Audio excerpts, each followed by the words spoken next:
Nothing bonds coworkers like hating on your boss or fighting a parasitic fungus while at work.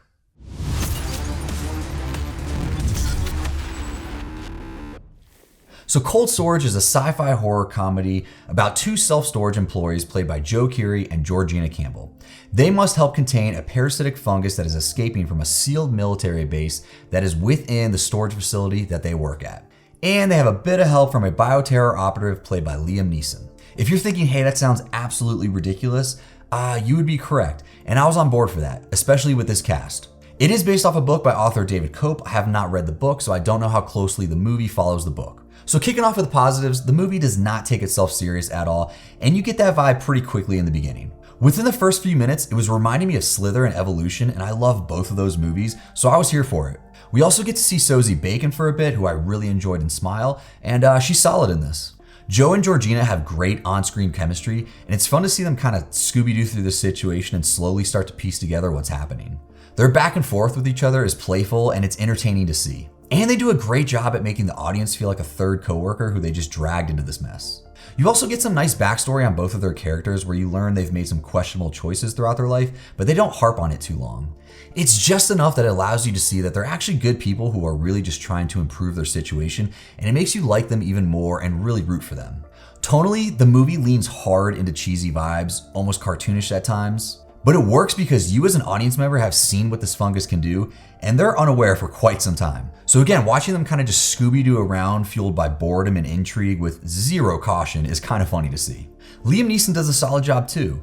It kind of feels like a familiar role for him, but he does take the situation pretty serious while trying to deliver some wit. Gore-wise, if you're into over-the-top, goofy splatter where things explode and spray everywhere, I think you'll probably have a good time with the gore in this. The movie mixes practical effects with CGI, and while not always seamless, it generally fits the tone they're going for. There's also a pretty rad CGI moment at the end of the movie that I think most people will enjoy. In terms of the story, it's nothing groundbreaking, but I feel like it hits all the points that it wanted to, and it wraps up nicely. To get into some of the mixed or negatives, if you're going into this expecting a full-blown outbreak zombie movie, this isn't that. Most of this movie takes place in a single location with a fairly small cast. If you're hoping for large-scale chaos and constant action, you might want to skip this one. The CGI is also pretty rough at times. While some of it fits the tone of the movie, other moments are just really hard to ignore. There's a time-lapse of the storage facility in the beginning of the movie, and it straight up looks like video game graphics. And the CGI animals in the movie are not great either. The humor in this is definitely going to be hit or miss for some people. It's less about jokes and more about sarcastic reactions and character banter, but it was just kind of dull for me.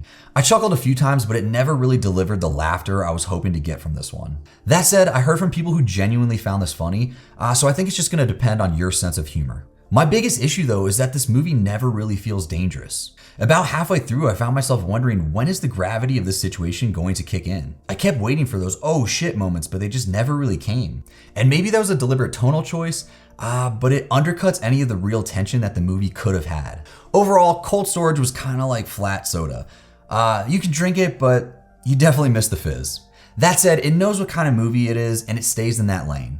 It's definitely a shut your brain off and just enjoy some popcorn kind of movie. I think if you go into this with pretty low expectations, you'll probably be pleasantly surprised. If you go into it expecting Shaun of the Dead or Zombieland, I think you're going to be severely disappointed. All right, guys, that wraps up this review for Cold Storage. If you liked the video, do that subscribe thing. It helps. If you're into physical media, especially VHS, I license horror movies. They're available on Frightgasm.com. Go check them out. And with that, I'll see you guys in the next review, and I hope you continue to get your fright on.